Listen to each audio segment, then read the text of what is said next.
G'day, I'm Warwick Schiller, back with another book from my Books That Have Influenced Me series. And this book here is probably about the only horse book that I'll actually mention in this whole series thing. And it's a book, I must have read it 20-something years ago. A book by a fellow named Budiansky, and it's called The Nature of Horses, Their Evolution, Intelligence and Behaviour. And there's some things in this book I think a lot of people need to read. It helped me a lot, helped me really understand some of the things I was doing with horses and why some of the things I was doing with horses worked. So Stephen Budiansky is a little bit like another one of my favourite authors, Malcolm Gladwell. He doesn't do like Malcolm Gladwell, he doesn't do the research. He just takes experiments and stuff that have been done and puts them all together in a way that you can understand. And there's two things in this book I want to talk about that I think are really, really important. And one is an experiment they did on horses about memory and teaching how often you teach horses. So what they taught these horses to do, and it would have been for a food reward, I think, was to put like two targets on a wall, and I'm unsure, they were like symbols or maybe like nautical flags or whatever, but the horse had to choose between the two of them, and if they got the right one, they got a food reward.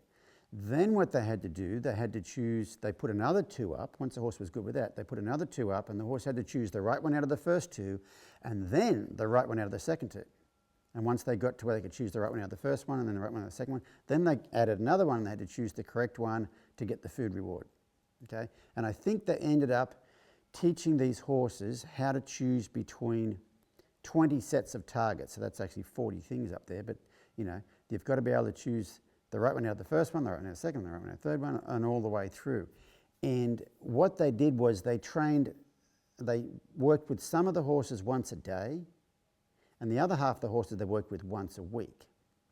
And so, of course, the ones they worked on once a day figured it out sooner, but the ones they worked on once a week actually learnt in less individual training sessions than the ones that they work with once a day. So a lot of people say, oh, I only get to work with my horse once a week, he's never going to get it, or I only get to work with my horse twice a week. Some people get to work with their horses every day, and that's why I'm no good, or that's why my horse isn't good, or that's why we can't get where we're supposed to be going. But this research actually shows that there's nothing wrong with working with your horse like that, and it's dwell time. It's what horsemen call soak time.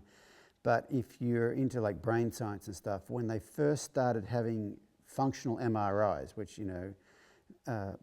where they put you in this fMRI and they can read what your brain's doing in real time. And what they did was they would give people like maths questions, like what's 24 times 6 and things like that, and they would map what their brains were doing while they're asking the questions. And in one of these experiments, from what I read, they had someone in an MRI, and then they said, okay, we're done with the maths questions, we're going to ask them, general knowledge questions or whatever. And they said, well, who's got the general knowledge questions? Like, oh, they're back in my office. Stay there, I'll be back. Well, they went off to get these general knowledge questions or whatever they were, and came back and then asked the questions. But when they looked at the information from the fMRI later on, while the person was laying in the fMRI and not doing the maths questions, the same parts of the brain were still lighting up. And so that kind of is the science behind why soak time or dwell time in horse training is important, is the same neural pathways are working, the same synapses are firing even when you're not working on it. So that's why the horses that got worked on once a day would have learnt it in less repetitions than the ones that worked on once a day, because they didn't have as much soak time. And what they actually did with those horses was they retested them at like 3, 6 and 12 months, and they were all the same. Because they taught it well, so the horse knew it. And when they retested them, every horse got it right again. So that was one experiment that was really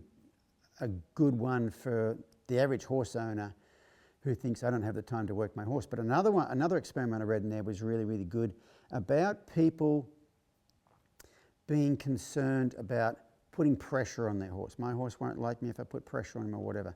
And what they did was they taught a series of horses, one at a time, to touch a target on a wall in a stall, a solid stall. So they'd take him out of the stall and they'd put the target somewhere. And the horse would walk in the stall and look around, and when he saw the target, he would touch it with his nose, and some food, like a hay cube or whatever, would come out a little chute. So they were teaching the horse to touch this target for food. And initially, they put in a white target or a black target, didn't matter. And so the horse, and they had heart rate monitors on these horses to test for stress. So they did the experiment. None of the horses showed any stress at all. They'd walk in and there was a white target, black target, whatever target, they'd touch it. Then what they started doing was they would put two targets, and they always moved the targets in different places, so the horse had to walk in and look around to see where the target was. Then what they did was they put two targets in there, a black one and a white one, and they put an electric shock collar on the horse. So the horse received a little electric stimulus. They weren't zapping the hell out of these horses or anything, but a little bit of a don't do that sort of a thing.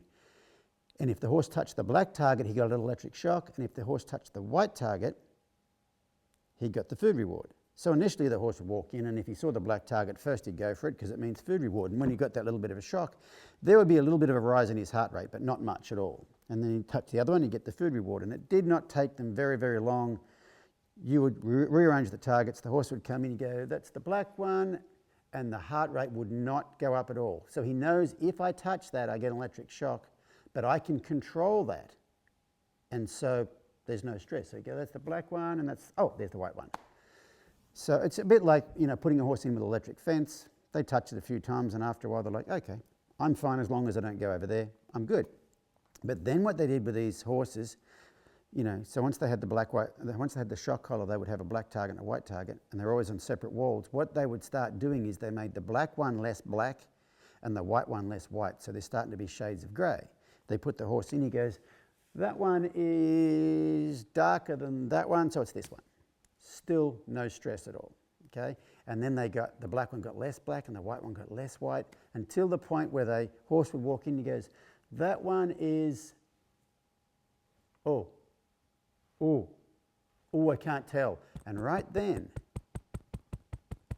that horse's heart will start beating faster. That's when the stress comes in. So it's not the actual concern about the shock that gets them, because they're quite happy with it as long as they can avoid it.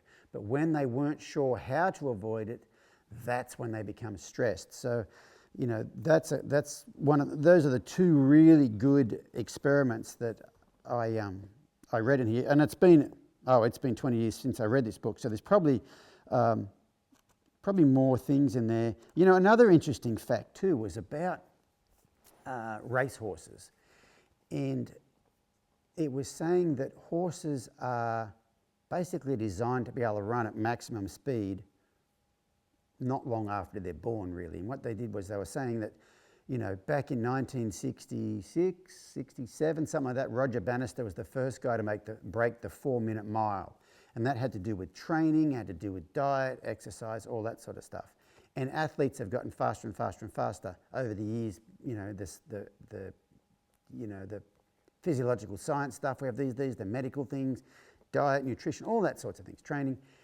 The humans got faster and faster and faster. But race horses, with no matter what technology we've got, whatever, have not got very much faster. They haven't got proportionately faster like humans have, because horses are born meant to go really, really fast at the drop of a hat. Like, they don't need to be taught how to go fast. So just a lot of interesting experiments in there, but some of them help us understand why some of the things we do with horses work a certain way. And the thing about the memory thing, I have found the same thing, that horses do not forget things, even after 12 months. If you haven't ridden it for 12 months and put them out somewhere, they don't forget things. If they knew them in the first place, and by they knew them, that means you could ask them to do it and they could do it. Not you could force them to do it and they could do it, but you could ask subtly and they can do it. I think people go, my horse used to be whatever and I turned him out and now he's terrible. A lot of times I don't think those horses actually knew the thing. I think the person was just controlling them or whatever, and that's why they think that the horse forgot, but horses don't really forget much at all. So anyway, great book to read. Like I said, it's the only book in this series of books that have influenced me that actually has anything to do with horses. The rest of it has to do with your mindset about life, and that includes what you do with horses. So I recommend this book, Nature of Horses by Stephen Budiansky.